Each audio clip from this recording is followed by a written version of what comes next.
বলেছেন, আসসালামু আলাইকুম শেখ। ওয়ালাইকুম সালাম রহমতুল্লাহ। বদর যুদ্ধে অংশগ্রহণকারীদের ব্যাপারে আল্লাহ বলেছেন, তোমরা যা খুশি করো, তোমাদেরকে মাফ করে দিয়েছি। এখন কোন কোন আলেম বলেন আল্লাহ জানতেন ওনারা গুনাহ করবেন না, আর তাই এরকম কথা বলেছেন। অথচ সাহাবীদের ইতিহাস দেখলে দেখা যায় বদরের কোন কোন সাহাবী গুনাহে লিপ্ত হয়েছে। তাহলে কিছু সাহাবী গুনাহে লিপ্ত হওয়া সত্ত্বেও আল্লাহ কেন অগ্রিম মাফ করে দিয়েছেন?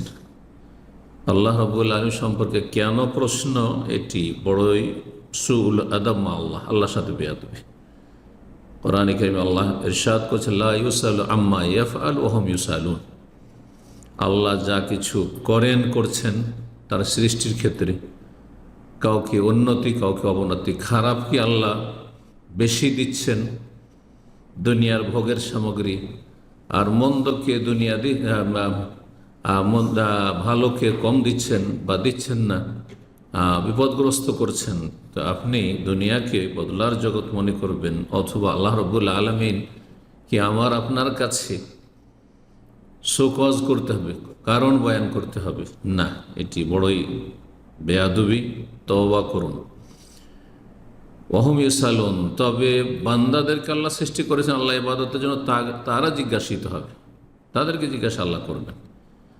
কিন্তু এখানে বলি এই প্রশ্নের উত্তরে যে আল্লাহ রাব্বুল আলামিন বদরি সাহাবীদেরকে, যারা বদরে অংশ নিয়েছিলেন, তাদেরকে বলেছেন এ মালু মা শিতুম, তোমরা যা চাও আমল করো, কদ গাফারতু লাকুম, আমি তোমাদের ক্ষমা করে দিলাম।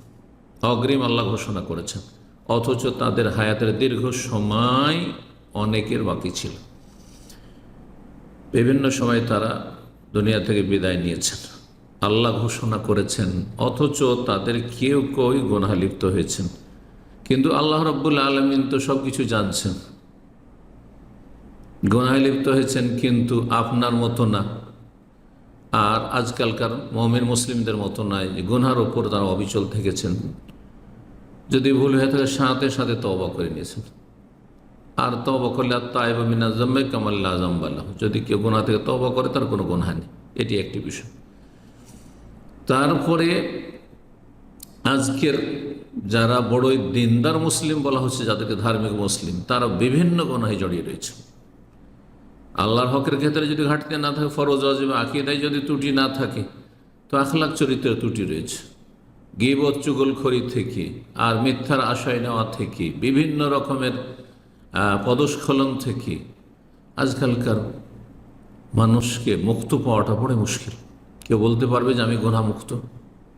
এক একটি করে বিষয় যদি আল্লাহ জিজ্ঞাসা করেন, তাহলে এই সাহস আছে ইমাম বুখারী রাহিমাহুল্লাহর মতো বলতে পারবে যে আমি জীবনে কারো গীবত করিনি। আল্লাহু আকবার। তাহলে কোথায় আপনি রয়েছেন আর কোথায় সাহাবায়ে কেরামগণ?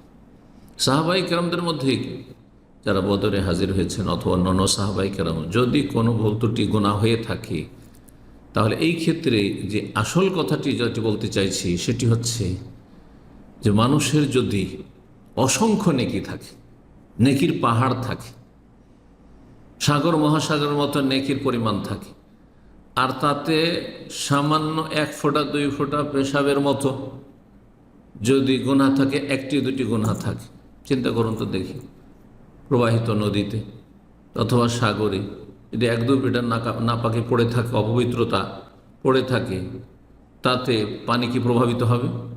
হ্যাঁ, না পানির মধ্যে কোনো রকমের ঘ্রাণের পরিবর্তন হবে, যে দুর্গন্ধ ছড়িয়ে পড়বে, না পানির রং বদলে যাবে, হ্যাঁ, না স্বাদ বদলে যাবে। ঠিক ওই রকমই বিষয়টি নবী সাল্লাল্লাহু আলাইহি ওয়াসাল্লামের সাহাবায়ে কেরামগণকে আল্লাহ রাব্বুল কোরআনে কারীমের সূরা তাওবার আয়াত নম্বর 100 বলেছে, রাদিয়াল্লাহু আনহুম ওয়া রাদু আনহু, আল্লাহ তাদের উপর সন্তুষ্ট এবং তারাও আল্লাহ রাব্বুল আলামিনের ওপর, আল্লাহর নিয়ামত যা কিছু আল্লাহ দিয়েছেন দুনিয়াতে আর যা কিছু দেবেন আল্লাহর মহাপুরস্কার আখিরাতে, তাতে তারা সন্তুষ্ট।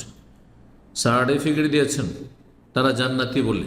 জি, আল্লাহ রাব্বুল আলামিন যেন আমাদেরকে সঠিক দ্বীনের জ্ঞান অর্জনে তৌফিক দান করেন এবং নিজেকে সবসময় ত্রুটিপূর্ণ মনে করার তৌফিক দান করেন, নিজের সংশোধনের তৌফিক দান করেন।